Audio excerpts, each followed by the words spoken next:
Saya akan membacakan buku dengan judul Catatan Juang dari penulis Fiersa Besari. Jadi buku ini terdiri dari 4 bagian atau 4 bab.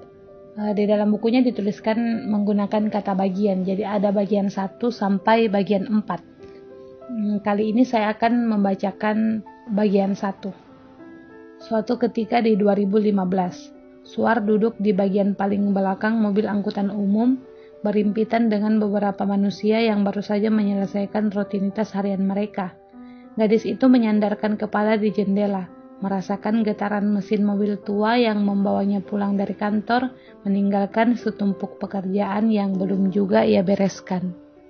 Sementara hingar-bingar obrolan segerombolan ibu-ibu yang membicarakan gosip terkini, juga sepasang anak remaja yang memadu asmara, berubah menjadi ngaung panjang tak berarti di telinganya. Mobil angkutan umum melambat, kemudian menepi. Seorang lelaki yang duduk di sebelahnya berdiri. Lelaki itu cukup menyulitkan tatkala hendak turun dari mobil. Tubuhnya yang tinggi besar membuat Suar mesti merapatkan diri pada kaca. Suar berharap sakit di kepalanya segera hilang. Tekanan dari atasannya beberapa hari terakhir membuat kepalanya terasa ingin meledak. Namun, ia hanya bisa menunduk. Ia sudah terbiasa menunduk hingga lupa untuk menikmati langit yang kian merah. Sore ini ibu kota cukup ramah, tak terlalu gerah, tak banyak suara klakson dari pengemudi yang hobi marah-marah. Suar mencoba melirik ke arah langit, tempat kawanan burung melintas. Ada es krim vanila yang tumpah ruah di angkasa. Namun gadis itu sudah hampir lupa cara merekamnya dengan sempurna. Dulu pada suatu ketika, senja pernah indah, seindah janji-janji yang berujung menjadi sumpah serapah.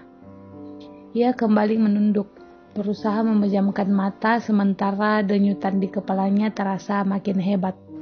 Lama melamun, Suar mengangkat kepala dan menengok ke arah depan. Ia rapikan rambut panjang semrawutnya yang menutupi wajah. Mobil angkutan umum yang ditumpanginya sudah sepi.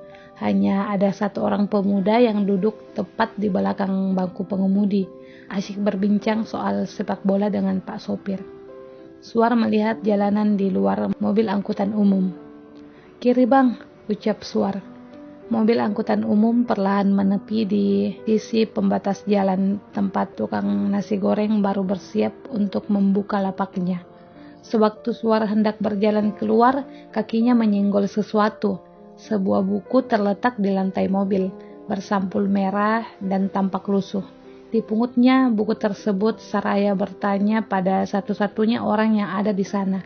Si pemuda menggelengkan kepala, tanda tidak tahu menahu. Suar menggenggam buku itu.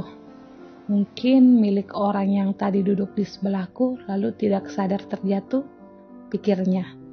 Ia masukkan buku itu ke dalam tas jinjingnya, kemudian melangkah menuju rumah indikosnya yang terletak tidak jauh dari jalan raya.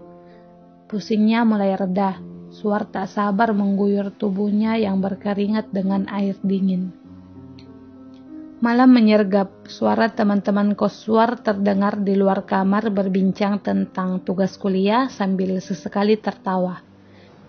Dari 8 kamar, 6 penghuni masih berkuliah, sementara 2 lainnya sudah bekerja dan Suar adalah salah satunya. Suar lulus tahun lalu dengan nilai cukup, kemudian diterima bekerja sebagai sales asuransi di sebuah bank besar, sebuah pekerjaan yang tidak terkorelasi dengan disiplin ilmunya di jurusan desain komunikasi visual. Seberes mandi, Suar duduk di depan cermin cukup lama, tanpa melakukan apapun. Dicermatinya gadis yang menatapnya dari balik cermin.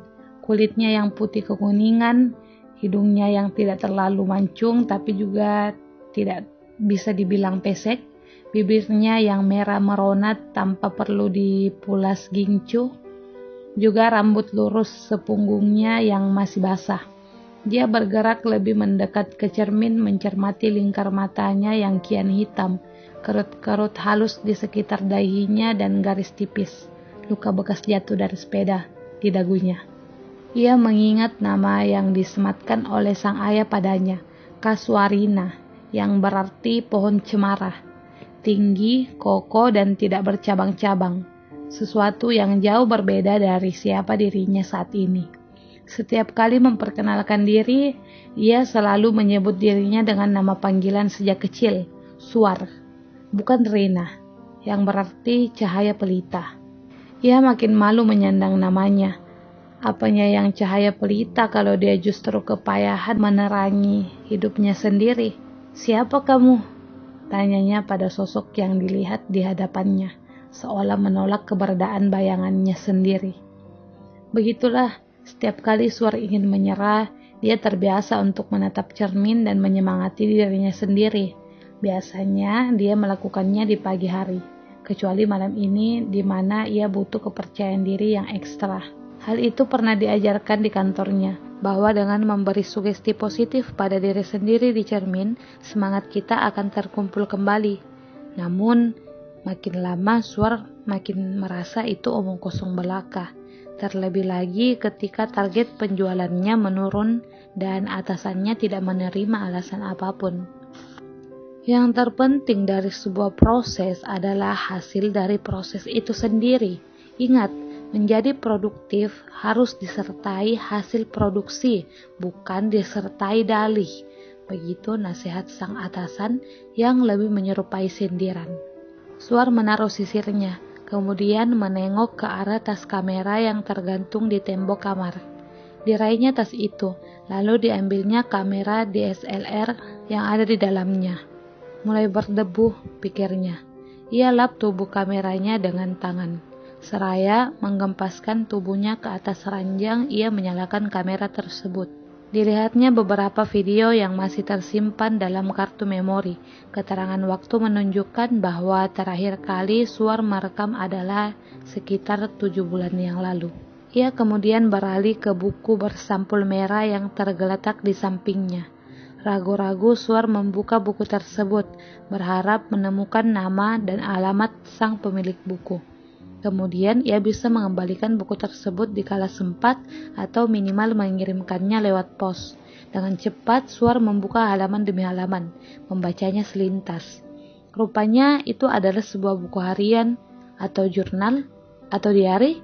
Entahlah, Suar kurang tahu perbedaannya. Ia hanya tahu dari penampakan sekilas, buku itu dipenuhi catatan. Seorang yang akan menemani setiap langkahmu dengan satu kebaikan kecil setiap harinya. Tertanda Juang. Kalimat tersebut terpatri di halaman paling depan, ditulis dengan tinta biru oleh tulisan tangan yang cukup rapi. Ia lantas membuka halaman paling belakang. Tetap tidak ada informasi tentang pemilik buku itu. Suar belum kehabisan ide. Ia mencari nama Juang di media sosial dan laman pencarian, berharap menemukan sesuatu tentang sang pemilik buku. Namun hasilnya banyak sekali dan kebanyakan tidak mengacu pada nama orang. Hilang buku Juang adalah kata kunci yang ia masukkan berikutnya, namun tetap nihil. Setelah kebingungan untuk sesaat, Suar memutuskan membuka kembali halaman pertama buku tersebut, berharap mendapatkan petunjuk dari tulisan di dalamnya. Teruntuk Ibu, di mana segalanya berawal. Ibuku sayang, di hari istimewamu aku masih bingung harus memberi apa. Engkau yang selalu mensyukuri segala karunia-Nya, tidak pernah merasa berkekurangan meski di saat sulit. Aku ingin memberimu emas permata yang sempat engkau jual demi pendidikanku kala itu, tetapi aku yakin engkau akan menolaknya dengan lantang. Simpan saja untuk masa depanmu. Aku curiga itu yang akan menjadi jawabanmu. Maka dikala kita dipisahkan oleh jarak seperti ini, izinkan aku mengawali catatan pemikiranku dengan menuliskan surat untukmu. Meski aku tahu tak ada kalimat yang cukup indah untuk bisa menggambarkan kasih sayangmu. Tak ada bahasa yang cukup luas untuk bisa menuliskan pengorbanan demi pengorbanan yang telah engkau lakukan tanpa rasa lelah.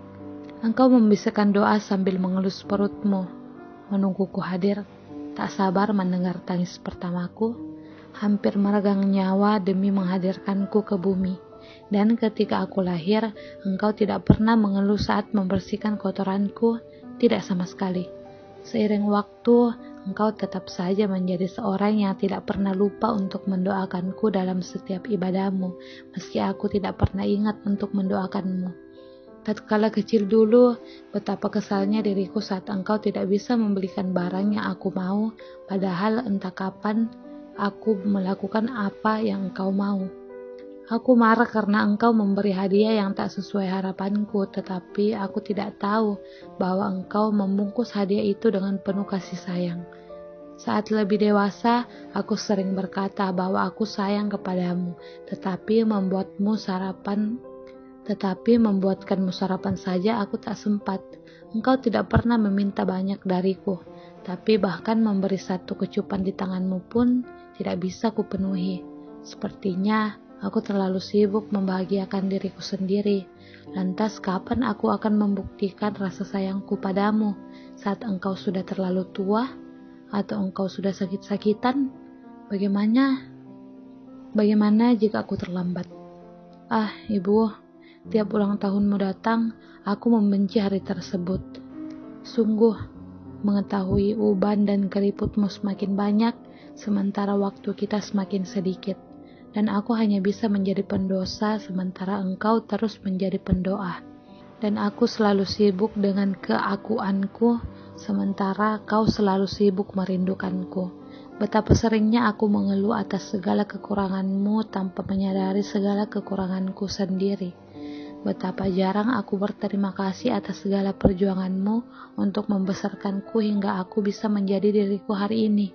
Engkau adalah orang yang selalu berkata, "Jangan bilang tidak bisa." Engkau adalah orang yang selalu membuatku semangat untuk berpikir lebih bijak dan berbuat lebih baik lagi. Apa artinya pergi jika engkau tak menjadi tempatku pulang? Apa artinya sakit jika engkau tak menjadi malaikat penyembuhku? Dan apa artinya aku jika tidak mampu lagi membuatmu tersenyum? Ibu, maaf untuk segalanya. Izinkanlah aku menebus dosaku yang terlampau banyak. Berusaha sekuat tenaga mesti takkan mampu mengganti semua kasihmu, membahagiakanmu sampai salah satu dari kita dipanggil olehnya. Berulang tahunlah selamanya, agar aku mampu menatapmu sepanjang usiaku. Aku menyayangimu. Suar menutup buku dengan perasaan bergetar. Seketika ia teringat kedua orang tuanya yang jauh darinya. Betapa ia jarang membalas pesan-pesan ibu dan bapak. Betapa ia selalu malas pulang hanya karena setiap tanggal merah dirinya ingin berduaan dengan sang kekasih, yang kini bahkan tidak lagi mempedulikannya. Suar mengambil ponsel yang tergeletak di atas meja, lalu mengirim sebuah pesan. "Bu, apa kabar? Bapak sehat?" Tak sampai 5 menit berlalu, ponselnya berdering. Ibu menelpon. Suar segera berbincang hangat dengan suara di seberang sana, tentang kehidupannya sehari-hari, tentang masalah-masalahnya di kantor, dan tanpa perlu diberi komando apapun, ibu sudah mengerti untuk tidak menanyakan kehidupan asmara anak gadisnya. Suar bertanya lagi mengenai kondisi bapak. Terakhir kali mereka bertemu, kondisi bapak sedang tidak baik-baik saja. Namun, seperti biasa, kekhawatirannya ditenangkan oleh suara sang ibu. "Bapak istirahat seberes nonton siaran pertandingan bola," katanya. Tanpa Suar sadari, harinya yang buruk hilang begitu saja oleh sentuhan hangat suara sang ibu. Seolah-olah segala masalah di tempat kerja cuma satu titik kecil jika dibandingkan dengan apa yang sepatutnya ia syukuri. Malam itu, tak seperti malam-malam sebelumnya, Suar tertidur nyenyak. Mentari baru saja mengintip di langit timur sewaktu Suar berjalan dengan tergesa-gesa di depan kompleks rumah kosnya. Kemacetan merupakan kondisi khas kota besar yang tidak lagi valid untuk dijadikan sebagai alasan keterlambatan. Maka dari itu, ia harus bergegas berangkat dan membuktikan dirinya mampu menjadi pegawai teladan, seolah-olah ia membenarkan bahwa manusia yang bekerja lebih pagi pasti mendapatkan rezeki yang lebih banyak. Di mobil angkutan umum, Suar mengeluarkan buku catatan bersampul merah yang ia sisipkan di antara lembaran pekerjaan di dalam tas jinjingnya.